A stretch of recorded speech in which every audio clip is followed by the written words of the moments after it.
आप सबका एक बार फिर से स्वागत है हैप्पीनेस के इस सेशन में। कुछ दिनों पहले मैं एक पार्टी में गया।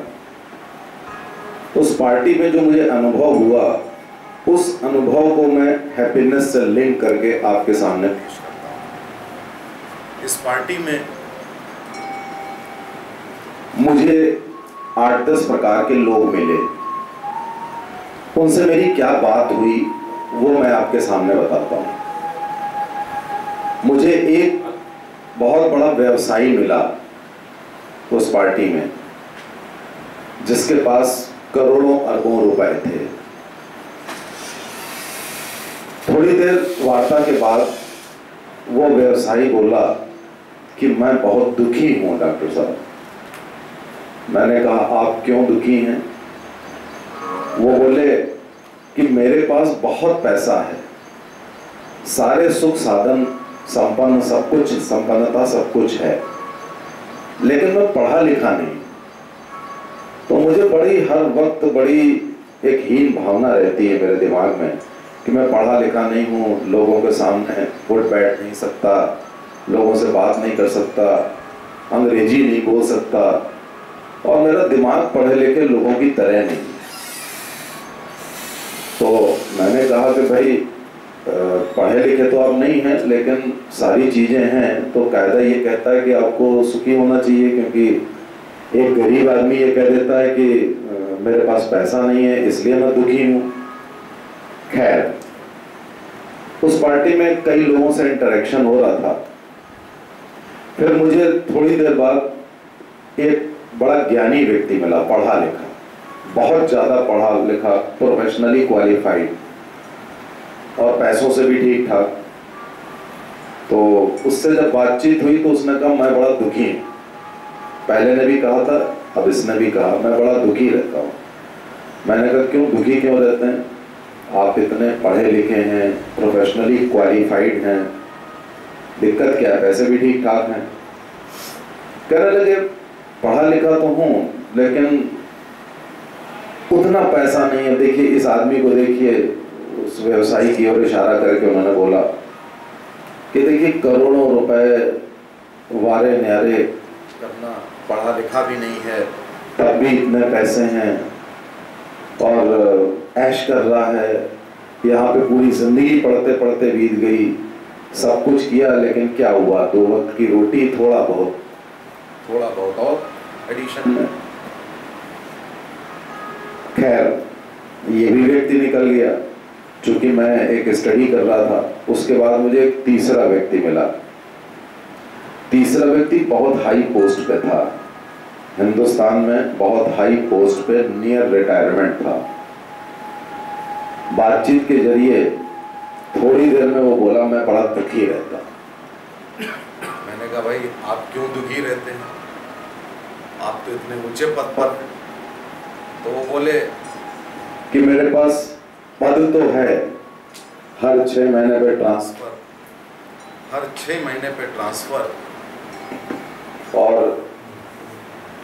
ट्रांसफर के साथ साथ इतनी दिक्कतें, और दिक्कतों के साथ साथ इतना प्रेशर, तो मैं बड़ा दुखी रहता हूँ। अभी तक मैं सेटल नहीं हो पाया। तो मुझे बड़ा ताज्जुब हुआ कि पहला व्यक्ति पैसे वाला था तो दुखी था, दूसरा व्यक्ति इतना ज्ञानी था तो दुखी, तीसरा व्यक्ति ये इतने उच्च पद पर है तो दुखी। खैर, उसके थोड़ी देर बाद मेरा परिचय हुआ एक ऐसे व्यक्ति से जिसको आप सब लोग जानते होंगे, पेपरों में नाम आप देखते होंगे, मैंगो मैन करके। एक व्यक्ति ने एक आम के पेड़ पे 300 वैरायटी के आम के पेड़ लगाए हैं, पेपर में नाम आप पढ़ते हो।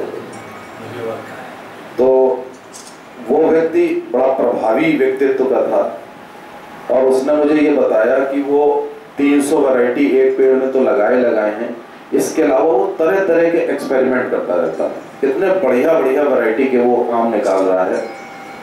और उसने ये भी बताया कि मैं छिलका कितना पतला हो ये भी मैं डिसाइड कर सकता हूँ, और उसके साथ में एक ही आम में दो टेस्ट पैदा कर सकता हूँ, एक तरफ दूसरा टेस्ट, एक तरफ दूसरा। इसके अलावा उसने कहा कि डॉक्टर साहब जैसे आप किसी व्यक्ति का खून लेके और जांच करके रोग पता कर सकते हैं, ऐसी मैंने एक टेक्निक बनाई है जिससे मैं आम के पेड़ से उसका जूस निकाल करके ये बता सकता हूँ कि इस पेड़ में क्या बीमारी होगी, इसमें कितने फल लगेंगे, किस साइज के फल लगेंगे, कितने मीठे होंगे। बड़ा प्रभावशाली काम भी था, बहुत भयंकर क्रिएटिविटी भी थी। तो मैंने कहा कि आपने तो कमाल कर दिया, आपका जीवन धन्य है। तो वो बोले कि लेकिन डॉक्टर साहब मैं बहुत दुखी रहता हूँ। अब ये तो बड़ी चरम सीमा हो गई कि अभी 3 ने बोला था, अब ये भी बोल रहा है कि मैं दुखी रहता हूँ। तो मैंने कहा भाई आपके दुखी होने का कारण क्या है? उन्होंने भी यही बात कही कि मैं केवल 7वां पास हूँ, मेरा जो दिमाग है मैं आम में तो लग जाता है, लेकिन मैं उतना पढ़ा लिखा नहीं हूँ, वैसे बात नहीं कर सकता जैसे आप सब लोग बात कर रहे हैं। मैं एयरपोर्ट पे जाता हूँ तो दुखी हो जाता हूँ, किसी समारोह में जाता हूँ तो दुखी हो जाता हूँ। मेरे पास अमेरिका जर्मनी से जाने कितने लोग आते हैं, मैं दुखी हो जाता हूँ। क्यों? क्योंकि मैं उनके जैसा बात नहीं कर सकता। तो मैंने कहा लेकिन आपका जो काम है वो काम बोलता है, और इतना महान कार्य है कि आपने इतनी भयंकर क्रिएटिविटी कर दी, तो आपके इस पॉइंट को लेकर दुखी होने की क्या बात है? खैर मैंने उनको समझाया, लेकिन उस बात को वहीं छोड़ देते हैं। उसके बाद उस पार्टी में एक सिस्टम था कि आप हर एक से बात करेंगे थोड़ी देर तक। फिर एक व्यक्ति से मेरी बात हुई जो अपने आप को मैनेजमेंट गुरु कहते थे, वो मैनेजमेंट के एक्सपर्ट थे। तो मैंने सोचा कि ये मैनेजमेंट का एक्सपर्ट है, ये आदमी इंटरेस्टिंग होगा। तो मैं थोड़ी देर बातचीत हुई, थोड़ी देर बाद उन्होंने कहा मैं ऐसा बड़ा दुखी रहता हूँ। अब ये तो बड़ी अजीब सी बात थी। हमने कहा आप तो मैनेजमेंट के गुरु हैं, आपके दुखी होने का कारण क्या है? कहने लगे, थोड़ा सा इनफॉर्मल होके बोले वो मुझसे कि साहब बाकी सब तो बहुत बढ़िया है, मैं हर जगह जाता हूँ, सम्मान पाता हूँ, पैसे ऐसे ठीक ठाक हैं, शिक्षा है ही, लेकिन एक तो मेरा बच्चा ठीक से सेटल नहीं हुआ, दूसरा मेरा पत्नी से तलाक हो गया, तो मैं एक लोनली लाइफ लीड कर रहा हूँ। तो मैंने कहा आप तो मैनेजमेंट गुरु कहलाते हैं, तो आप ये मैनेज कैसे नहीं कर पाए? कहने लगे साहब जब मैं ये काम कर रहा था उस समय मैं अपना पर्सनल फ्रंट मैनेज नहीं कर पाया। मैंने मैनेजमेंट के स्टूडेंट्स को बहुत कुछ सिखाया और सीखा भी, सिखाया भी, सम्मान भी पाया, लेकिन मैंने घर में मैं कुछ नहीं कर पाया। उस कारण मेरी अनबन रही और पत्नी से तलाक हुआ और एक लड़का है वो सेटल नहीं हुआ। तो मुझे बड़ा टेंशन रहता है। वो एक्चुअली उस टेंशन का मैनेजमेंट कुछ दवाएं मुझसे लिखवाना चाहते थे, उसमें मुझे पता लगा कि ये भी दुखी है। 5 लोग मिले, पांचों दुखी। अब एक लास्ट में छठे व्यक्ति से मिला जो पॉलिटिशियन था, राजनेता था। तो वो राजनेता मशहूर था, नाम लेना ठीक नहीं है। तो जब उससे बात हुई तो उस राजनेता ने कहा कि साहब बड़ा तनाव है, बड़ा परेशान रहता हूं। तो अब मेरे सब्र की सीमा लांगी। मैंने कहा भाई आप इतने पावरफुल हो, नेता हो, सड़क पे चलते हो तो इस तरह से चलते हो जैसे आपने देखा होगा, अब आप भी दुखी, तब तो फिर कोई उम्मीद ही नहीं है।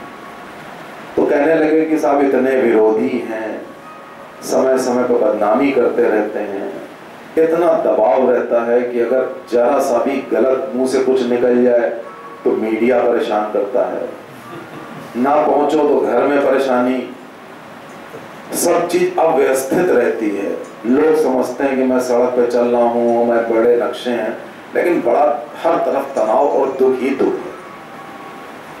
मुझे बड़ा ताज्जुब हुआ कि अखबार में इनके बारे में पढ़ते हैं, सड़क पे देखते हैं और ये कह रहे हैं बहुत दुखी हैं। तो मैंने ये बातें अपने मन में स्टोर कर ली आप लोगों को बताने के लिए कि ये 6 लोग मिले जीवन के हर अंग के। ये 6 दुखी थे, तनावग्रस्त थे। तो फिर खुशी का सूत्र है क्या? फिर खुशी मिलती कैसे है? तो यहीं से एक लिंक शुरू होता है हमारे डिस्कशन का कि खुशी मिलती कैसे, फिर कैसे उसकी खोज की जाए। जो पहला व्यक्ति था जिसके पास बहुत पैसा था और जिसने कहा मैं बहुत दुखी रहता हूं, उसके पास खुश रहने की कुंजी थी, वो उसने इस्तेमाल नहीं करी। वो उस पैसे को बढ़ाता गया इस दुख में कि मैं पढ़ा लिखा नहीं हूं, तो मैं इसको कंपनसेट कैसे करूं। कंपनसेट करने का तरीका उसने ये निकाला कि वो पैसे और कमाता गया और इतने पैसे कमाता गया, जितने पैसे कमाता गया उतना ही वो क्रीम ऑफ द सोसाइटी के कॉन्टेक्ट में आया, उतना ही उसका दुख बढ़ता गया कि मैं पढ़ा लिखा नहीं हूं, मेरा ब्रेन पढ़े लिखे आदमियों की तरह नहीं। वो चाहता तो एक रीजनेबल अमाउंट ऑफ मनी कमाने के बाद वो अपनी इस चीज को पूरा कर सकता था। किसी भी एज पे वो पढ़ सकता था, अपना थॉट प्रोसेस डेवलप कर सकता था, एक दूसरी दिशा में बढ़ सकता था। लेकिन उसने वो काम नहीं किया, वो अपने भूतकाल में जिया और हमेशा जब भी उसको शराब चढ़ती या समारोह होते तो ये बात उसके जहन में सामने आ जाती कि मैं पढ़ा लिखा नहीं। दूसरा व्यक्ति जो बहुत पढ़ा लिखा था, प्रोफेशनली क्वालिफाइड था, उसको ये गरज था कि सब कुछ ठीक ठाक है मध्यम उसका, लेकिन अपने हिंदुस्तान में पढ़े लिखों की ज़्यादा वैल्यू नहीं है, उतना ज़्यादा पैसा नहीं है, उतना ज़्यादा सम्मान नहीं है। उसका भी थॉट प्रोसेस गलत था। वो अपने ज्ञान के अहंकार में जी रहा था। वो ये सोच रहा था मैं पढ़ा लिखा हूं, दैट्स ऑल। लेकिन अगर जो दुख का कारण उसके जहन में था, उस कारणों को दूर करने का वो प्रयास नहीं कर रहा था। अगर वो ये चाह रहा था कि मैं थोड़ा सा और पैसा कमाऊं, तो वो और पैसा कमा सकता था। अगर वो ये चाह रहा था कि मैं इस देश में और सम्मान पा सकूं, तो वो पब्लिक लाइफ में आ सकता था, वो लोकप्रियता की ओर बढ़ सकता था। ज्ञान का अहंकार इतना बुरा होता है कि लोग उसी अहंकार में बैठे रहते हैं, वो लोकप्रिय होने की कोशिश नहीं करते हैं। ज्ञान का अहंकार धन के अहंकार से भी ज्यादा खराब होता है, क्योंकि आप लोकप्रिय होने की कोशिश नहीं कर रहे हैं, आप चुपचाप बैठे हुए। तीसरा व्यक्ति था जिसके पास बहुत उच्च पद था। जाहिर है कि वो उस पद के चक्कर में, उस दलदल में फंसा हुआ था, भ्रष्टाचार की दलदल में, नेपोटिज्म, भाई भतीजावाद के चक्कर में।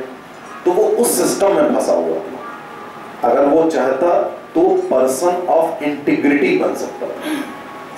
बहुत सारे लोग हैं जो पर्सन ऑफ इंटीग्रिटी बनते हैं, जिनका उच्च पद होते हुए भी वो खुश होते हैं।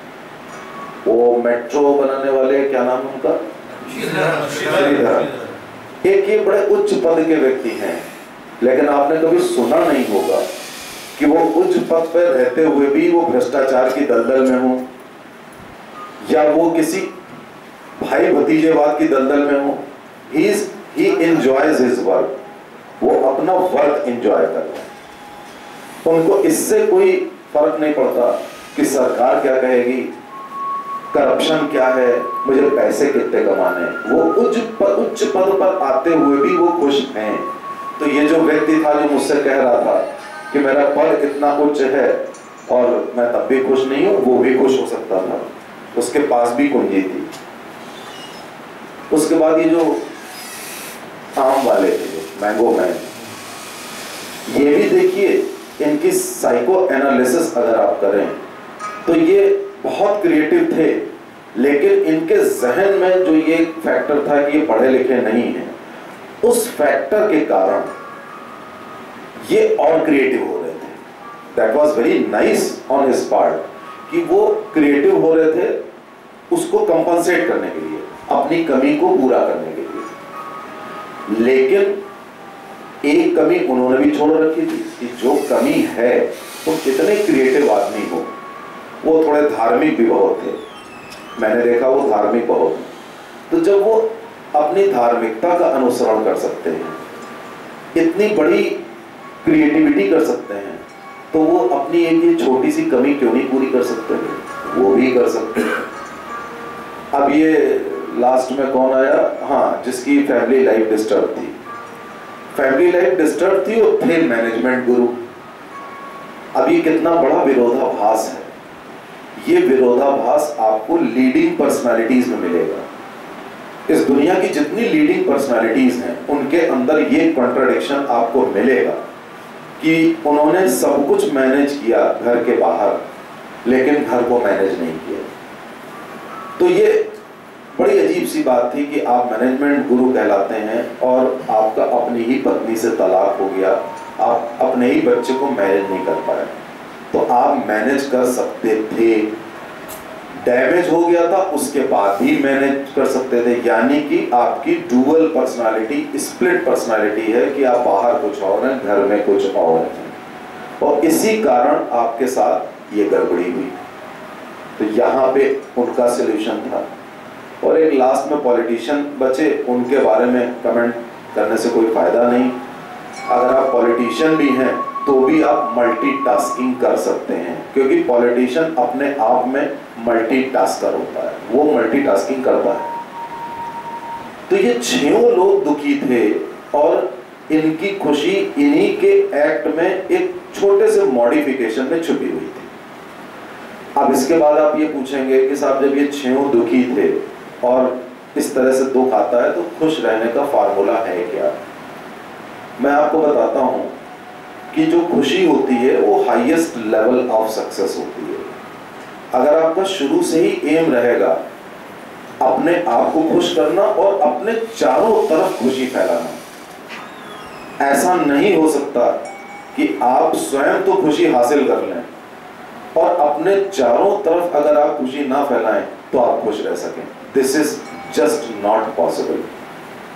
आप ये नहीं कर सकते कि एक जीव की हत्या करके उसको आप खाएं और आप कहें कि हम खुश हैं। आप खुश हो सकते हैं, लेकिन आपने किसी को दुख फैलाया, दुख पहुंचाया है। आप अपने चारों तरफ गंदगी फैलाएं और आप कहें कि मैं अपने जहन में खुश हूं, आप खुश नहीं हो सकते, क्योंकि चारों तरफ गंदगी है, सौंदर्य है ही नहीं। खुशी का मतलब है स्वयं खुश होना और अपने अराउंड हर चीज को खुश करना। अब ये एम कैसे हो सकता है? ये तो हमने एक फिलॉसफिकल बात कही, इसको पूरा कैसे करते हैं? इसको हमेशा पूरा करते हैं मल्टीपोलैरिटी से। मल्टीपोलैरिटी क्या होती है? मल्टीपोलैरिटी या मल्टी डायमेंशन ये होती है कि जब भी कभी आप एक डायमेंशन की ओर बढ़ते हैं तो बाकी डायमेंशंस को आप छोड़ देते हैं या थोड़ा बहुत नेग्लेक्ट कर देते हैं। मिसाल के तौर पे आप बहुत उच्च शिक्षा लेते हैं तो आप बाकी चीज़ों को छोड़ देते हैं। आप बहुत पैसे कमाते हैं तो आप शिक्षा को छोड़ देते हैं, बाकी चीज़ों को छोड़ देते हैं। आप बहुत लोगों को सिखाते हैं तो आप घर में सिखाना भूल जाते हैं। तो आप मल्टीटास्किंग नहीं कर पाते। अब इसको और बेटर एग्जाम्पल से सुनिए। अब आजकल मोबाइल्स आए हैं, बहुत बड़े बढ़िया वाले मल्टीटास्किंग वाले मोबाइल्स आए हैं। उन मोबाइल के आते घड़ी की इंपॉर्टेंस खत्म हो गई और टेप रिकॉर्डर की इंपॉर्टेंस खत्म हो गई, कैमरे की इंपॉर्टेंस खत्म हो गई, और जाने कितनी चीजें हैं। आपको गिना दिया जाए शायद 40-50 चीजें हैं। वो 40-50 चीजों की इंपॉर्टेंस खत्म हो गई। एक कैमरा होता था, केवल कैमरा फोटो खींचता था, ठीक है। अब एक इंस्ट्रूमेंट ने मल्टीटास्किंग करके आपको खुश कर दिया, आपकी लाइफ कंफर्टेबल कर दी। एक इंस्ट्रूमेंट। ऐसा ही इंस्ट्रूमेंट यदि आप बनते हैं तो क्या होता है? आप स्वयं भी खुश हैं, दूसरों को भी खुश कर रहे हैं। मल्टीटास्किंग की बात जब भी की जाती है तो लोग आलोचना करते हैं। मैं जब भी मल्टीटास्किंग की बात करता हूं तो लोग क्रिटिसाइज करते हैं। लोगों का ये कहना होता है कि साहब एक चीज को खोदते चले जाओ तो पानी मिलेगा, कई एक चीजें खोदोगे तो कुछ भी नहीं मिलेगा। बड़ी साउंड लॉजिक है ये, बड़ी अच्छी लॉजिक है कि एक चीज को खोदो तो पानी निकलेगा। लेकिन वहां पे फिर दूसरी लॉजिक आ जाती है कि उसको अगर खोदोगे पानी मिल जाएगा, फिर पानी ही पाके रह जाओगे, नंबर 1। नंबर 2, अगर तुम खोदते चले गए उसके नीचे पत्थर निकल आया तब क्या करोगे? आजकल जमाना है मल्टीटास्किंग का, और खुशियां भी मल्टीटास्किंग से मिलती हैं। अगर आप बहुत सफल हो गए, सफलता का क्या मतलब है? सफलता का मतलब है, कुछ लोग कहते हैं मेरे पास बहुत पैसे हो गए सफल हो गए, कुछ कहते हैं मैं बहुत हायर एजुकेशन हो गई तो सफल हो गया, लेकिन सब उस एम को पाने के बाद दुखी हो गए। As a rule nobody is happy. क्यों? क्योंकि हैप्पीनेस उनका टारगेट नहीं था। उनका टारगेट एक पर्टिकुलर स्पेसिफिक चीज थी, और उस स्पेसिफिक चीज में वो ये तक भूल गए कि मानवता क्या होती है, प्रेम क्या होता है, अच्छी वाणी क्या होती है, सौंदर्य क्या होता है। ये छोटी छोटी चीजें तक उन्होंने अपने जहन से निकाल दी और उस चीज वहां तक पहुंच गए। अब वहां पहुंचने के बाद उनको समझ में आया कि व्हाट नेक्स्ट। जैसे कि आपने देखा होगा कि जब आप किसी सुनसान गली में जाइए तो रात में कुत्ते दौड़ा लेते हैं। आपकी गाड़ी होती है, कुत्ते दौड़ा लेते हैं। अब वो जब दौड़ाते हैं तो आप अपनी गाड़ी को थोड़ा धीमा कर दीजिए, कार को, तो वो आपके कार के पैरेलल आ जाएंगे। आप फिर वॉच करिएगा कि उसके बाद उनको समझ में नहीं आता करना क्या है, व्हाट टू डू। मैं क्यों भाग रहा था इस कार के पीछे, बड़े कंफ्यूज हो जाते हैं। इसको जरा सा एक्सपेरिमेंट आप करिएगा कभी भी हो तो आप देखिएगा कि वो बड़ा कंफ्यूज हो जाते हैं कि व्हाट नेक्स्ट, करना क्या है। ये चीज देखने के बाद मुझे ये महसूस होता है कि हम सब लोगों का भी यही हाल होता है कि हम एक एम ले लेते हैं, उसके बाद समझ में आता नहीं व्हाट नेक्स्ट। सेटल हो गए, पढ़ लिख गए तो नौकरी मिल गई, नहीं पढ़े लिखे तो कुछ और धंधा किया, अमीर हो गए, या पढ़ लिख के उच्च पद मिल गया। अब पद मिल गया तो ये नहीं समझ में आ रहा है इस पद का क्या करें, उसी भ्रष्ट सिस्टम में जाके गड़बड़ी करने लगे। तो ले दे के जितने भी हम काम कर रहे हैं वहां पे हम एक सिंगल एक एम रखने के कारण, और वो भी एक लिमिटेड पीरियड में, हम उसके बाद हमें समझ में नहीं आता what next. Just like that dog, कि समझ ही में नहीं आता कि अब क्या करना है, काटना है इसको कि इसको क्या कर लेना है, इसके ऊपर चढ़ जाना है, समझ ही नहीं आता। तो मित्रों, ये जानना बहुत जरूरी है कि हैप्पीनेस एक हाईएस्ट लेवल होता है सक्सेस का। सक्सेस ये नहीं होती कि एक मुकाम आपने हासिल कर लिया, आप हमेशा सोचोगे what next. Target should be happiness, और हैप्पीनेस अगर टारगेट होगा तो मल्टीटास्किंग करनी पड़ेगी, और मल्टीटास्किंग में आपको हर चीज का मजा लेना होगा लाइफ में। ये नहीं हो सकता कि आपने एक चीज पा ली और आप खुश हो गए। हर चीज पानी होगी उचित मात्रा में, एक माइंडसेट बदलना होगा, और माइंडसेट में का प्राइम एम होगा कि हमें केवल खुशी मिले। जो भी काम कर रहे हैं इससे हमें तनाव ना मिले, हमें मजा आए। जिस दिन आप ये माइंडसेट चेंज कर लेते हो तब आप ऐसी पार्टियों में फिर आप ये नहीं कहोगे, आप कहोगे यार हमको मजा आ रहा है, ये गांव में जाके जामुन के पेड़ के नीचे खड़े होकर मजा आ रहा है, I am just enjoying it. ये ठंडी हवा आ रही है, उस पल के लिए हम एंजॉय कर रहे हैं। उसके बाद हम कहीं और गए, हम अपने चारों तरफ सफाई और सौंदर्य रख रहे हैं, अपने अंदर भी सौंदर्य रख रहे हैं, तो आप स्वास्थ्य की तरफ ध्यान दोगे, आप खुद सुंदर बनने की कोशिश करोगे, अपने चारों ओर लोगों को सुंदर बनाओगे, अपना वातावरण सुंदर बनाओगे, अपने आप आपको खुशी मिलने लगेगी। तो खुशी तलाशने के लिए एक प्रॉपर माइंडसेट, मल्टीटास्किंग और happiness is a highest level of success, ये हासिल करना बहुत जरूरी होता है। Thank you very much.